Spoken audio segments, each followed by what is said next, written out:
Hello, everybody. Happy Friday and happy long weekend coming up. If my audience here is going to be doing something for the long weekend, relaxing, celebrating, or whatever, do let me know what you're planning on doing in the comments. I'd love to hear it. Me, myself, I'll be gone for pretty much a week. I'll pre-record some content ahead of time, but I'm going to be gone. So that's pretty fun. I'm going places, doing things. If you guys are going to go places and do things, I'd love to see it in the comments. So, or whatever. Let me know. I always like to know what my community is doing. It's really cool. All right, today's video. So the ban list came out a little bit ago now, last week, and they never released the rationales right away. Okay, that's fine. Whatever. A little bit slow, not a big deal. Well, a few days ago, they released the rationales, and I read some of these. Some of them are fine, but some of them make me question if Bandai is just actively trying to lie to us. Like, I can't word it any other way that I'm wording it right now. So we're going to go through some of these, and we're going to go through the ones that make sense and the ones that don't, and we'll talk about what we really think about these hits and the rationales for the hits. Because the hits are one thing, but hearing why Bandai is hitting these cards, according to them, is almost more interesting than the hit itself and can tell us a lot. So let's go into analysis mode and talk about it. If you guys enjoy this, please like, comment, subscribe, and turn the notification bell on to smash potatoes. That way you know when all these amazing Digimon videos get uploaded. Alright, we start here with the banned card, Sayo and Koh. They say by combining effects that activate the start of opponent's turn with effects that increase your memory, it's possible to quickly end an opponent's turn. Therefore, we determined that repeating this move negatively affects the game, and we previously decided to make the banned pairs shown here. However, due to increases in the card pool, repeating this move will be possible. However, due to increases in the card pool, repeating this move will be possible with combinations other than these banned pairs. Therefore, we determined that it won't be possible to use banned pairs to restrict this move. We decided to ban this card. Makes sense. And I was saying this, and a lot of people were saying this, just nuke the card. It's going to happen again. I'm dying. So, yeah, good. Good. This is a good one. This is nice. Gravity Crush even has a good explanation to it. When this card is used in red decks that have greater attack capabilities, it's possible to win a game at quicker speeds than anticipated. As a result, the gap between attacker decks that can use this card and decks that can't use it have been widened. For all reasons, restrict to 1. Makes sense. Sounds good. You also could have thrown in there that everyone in the community was asking for it. Kind of like with Ice Wall back in the day. They basically put in their rationale for Ice Wall back when it came out. The community hates this card, so we're limiting it to 1. Also could have done something like that. Whatever. Parabolic Junk. This card has 0 cost and can gain memory regardless of the opponent's status, limiting designs for future cards. For the above reason, we decided to reserve this card at 1. The big difference between this card and Tropical Venom is that Parabolic Junk makes one of your Digimon gain the Unleash and gain 2 memory, whereas Tropical Venom is one of the opponent's cards. So, like, if you Parabolic Junk your own thing, and you delete it in a deck that can take advantage of that, all of a sudden, you're just really, really, you're gravity crushing for, like, no value, like, no additional craziness. It's really good. So, this is fine. This is a good reason. Okay, fine. A little bit weird, but okay. Let me introduce you to the first weird explanation of the video. Royal Knights of the Purge. Because this card really shouldn't have been hit because it doesn't do anything. So how do you spin that? Well, I'll tell you. Well, let's see. Let's see what Bandai has to say. When this card and a Royal Knights card with a powerful non-on-play effect are combined, the win rate for Royal Knights deck is greater than expected, limiting the design options for non-on-play effects on Royal Knight cards.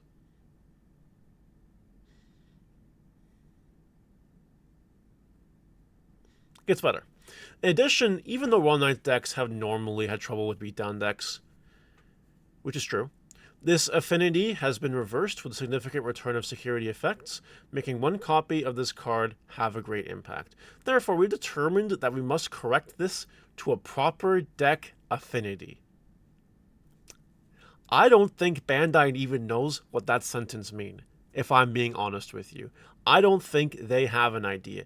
I think with this card, they came up with some BS just to check a box. They saw Royal Knights doing kind of well this format, and they said, something's gotta go. Let's pick a card and throw a dart and see what we hit. And it was Royal Knights of the Purge. Because using this card to play a Royal Knight that doesn't get its on play is like, whatever. Who cares? Proper deck affinity, my ass. This is the explanation. This is the tip of the iceberg. Let me tell you. Yeah, like it doesn't even do anything to help with the beatdown decks it's having trouble with. If anything, this hit would make it more susceptible to beatdown decks. Like, hello? So, yeah, no, this one is BS. It's crazy. Oh, okay.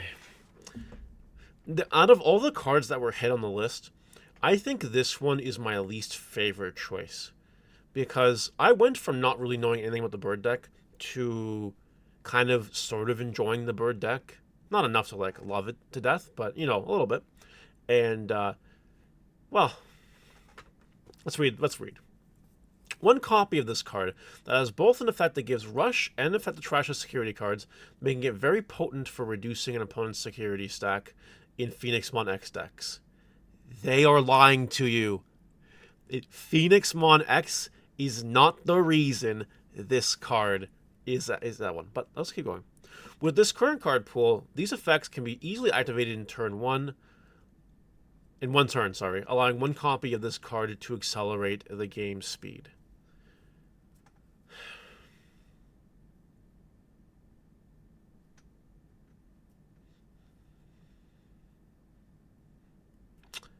The problem is this card, this Garudamon X card, should have just said, like, birds.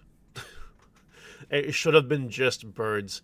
Instead of saying your turn once per turn when a red card returns from your trash to your hand, when your Digimon gains rush for the turn, it should have just been one of your Digimon with the birdkin trait gains rush. And then maybe furthermore, while it's birdkin, it gains rush. Or something like that. But no. Because this card was a massive oversight, and other decks can abuse it, not just Phoenixmon X, that's why. So they're lying to you, straight up, about this card. It's not about just Phoenixmon X. Moving along. EX3 Growlmon. Oh. As this card's name is Growlmon, and its inherited effect has Sec Attack +1, the attack abilities of Guilmon decks are greater than expected.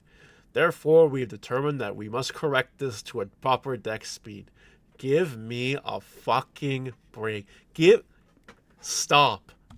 When I read this card, this is when I knew I had to make this video. Because, you know, if they just released some random, you know, whatever terminology and explanation, you know, okay, whatever, don't make a video about it. But this is when this is it. This is the one. First of all, Guilmon can just burn through security regardless if it has Sec Attack +1. Second of all,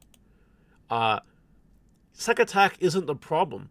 It's the constant memory gain that Guilmon gets to allow you to keep going. I don't even play the Guilmon deck that much, but I know. And, like, this card is like a WTF, for real.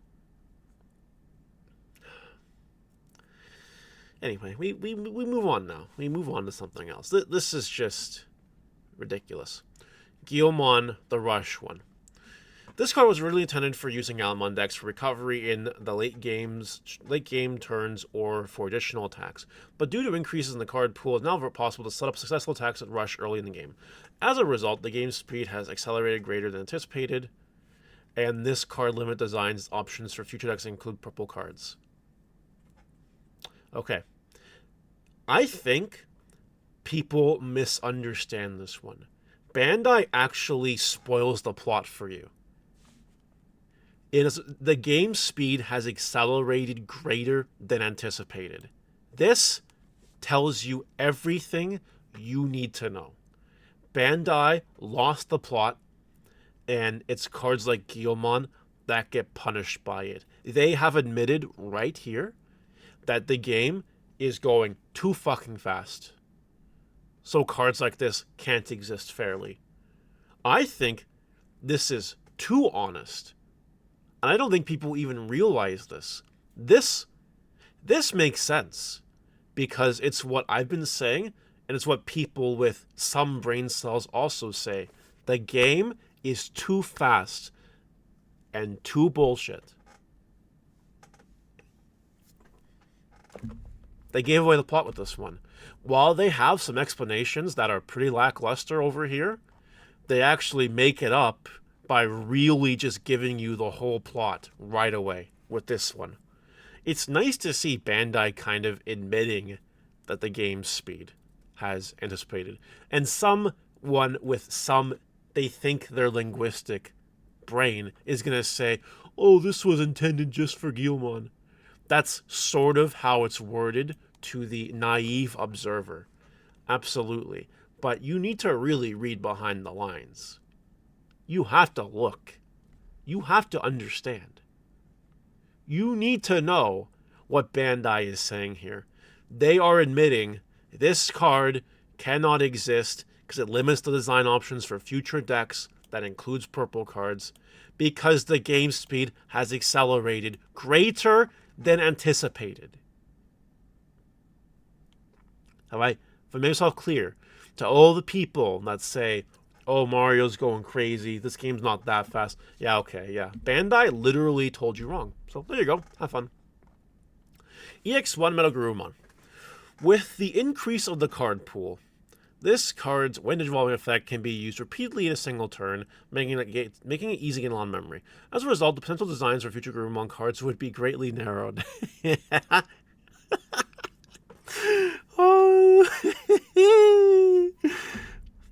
Maybe it's not the Greymon card game after all. Maybe it is the Garurumon card game, because look at how many cards have got hit in that line. My god. My god. It's this card, honestly, you know what this card is? This card is just a worse version of BT11 Mirage Galgamon. But because the Garurumon card, it gets a lot more support and can be broken a little more easily. That's what this card is. Seriously. So, to me, you know, this is not the worst explanation in the world and makes sense. It does. They're right. Yeah. Sakuyamon BT19. Draw 2 in this when Digivolving effect was for using multicolor option cards in Sakuyamon decks, but it also increases the consistency, Digivolving to a level 7 Digimon. As a result, along with EX07 Digivolution plugin S, this card limits the options for future designs of level 7 Digimon that can Digivolve from yellow cards. This one, they're right on the money. They are. You know, but there are other cards that exist that can get you there. It's not this card that's the problem. That's why in this explanation, they even quote the next card, the plugin. That's right. That's right. Due to the increases in card pool, man, I should have taken a shot every time they said increase in the card pool. It is now easy to make moves that can immediately Digivolve from a low-level major level 7 card. Among those, this card's draw 1 has made the consistency greater than intended. As with the 19 Sakuyamon, this card limits the design options for future level 7 cards. Yes, so absolutely. This card's too good. I agree with this rationale. Because of cards like this, you can go from 3 to 7 pretty efficiently in this deck. And the draw 1 is just a cherry on top to make it more consistent. This card should be at 1. This card should have been on one of the last ban list. And I actually agree with this logic. This one is right on target. It's good. And lastly, B17, Talmon, EX8, Sakuyamon, X antibody. Banned pair with Valderarm. Sakuyamon decks have powerful moves that allow for Digivolving into level 7 Digimon early in the game and for dominating the field. In particular, Beat 17 Talmon's inherited effect and EX8, Sakuyamon X's zero turn effect, allow Digivolve into Chaosmon Valderarm while attacking, getting players the ability to quickly reduce opponents' security stacks while preventing them from making comebacks. We determined that there aren't many decks that can counter this, and this harms the diversity of decks in the gameplay environment. For the above reasons, we decided to ban B17 Talmon and EX8 Sakuyamon in the decks that use BT20 Chaosmon Valderarm. The problem, one problem, it's kind of an oversight. Read Valderarm for a second, okay? Just humor me. This card has Sec Attack +1 and Partition, not a big deal. When Digivolving, for each of this Digimon's level 6 Digivolution cards to spend one opponent's Digimon on Tamers and gain memory. Then none of their Digimon or Tamers can activate on-play effects or unsuspend till the end of the turn. They talk about due to increases in the card pool all throughout this fucking page that certain things have to be hit to promote the sanctity of the game. Whatever, okay. The problem is if you can't play Valderarm, no fucking problem. Because you can use these cards and just pump out a Ruin mode. And you can just pump out... Now, Shakamon is the cool new thing. And you can just pump out the next level 7 yellow card that Bandai decides to release. So, we might end up in the same situation where the band pair doesn't work. Yeah, you can't use Valderarm anymore. Okay, but what about the next big bad level 7 that this will abuse? So they're inconsistent and they decide to make no sense. They contradict themselves in this explanation compared to others. So this is not the end of Sakuyamon. I'm going to be real with you. Sakuyamon, I thought about it, and I've spoken with some people since the ban list happened. I mean, the people that play this deck are like, you know, it's annoying, but it's far from dead. And I believe them. So time will tell what happens. But this band pair is a gaslight. Because it's not essentially Valderarm that's the problem. Valderarm is just very good. The problem is the level 7s that this deck can evolve into. So if some people still top with Sakuyamon, and if some people still go all Ruin mode crazy, let's say, we're going to be back in the same scenario as we are right now. What will help is the limiting of Digivolution Plugin S and Sakuyamon BT19, sure, no problem.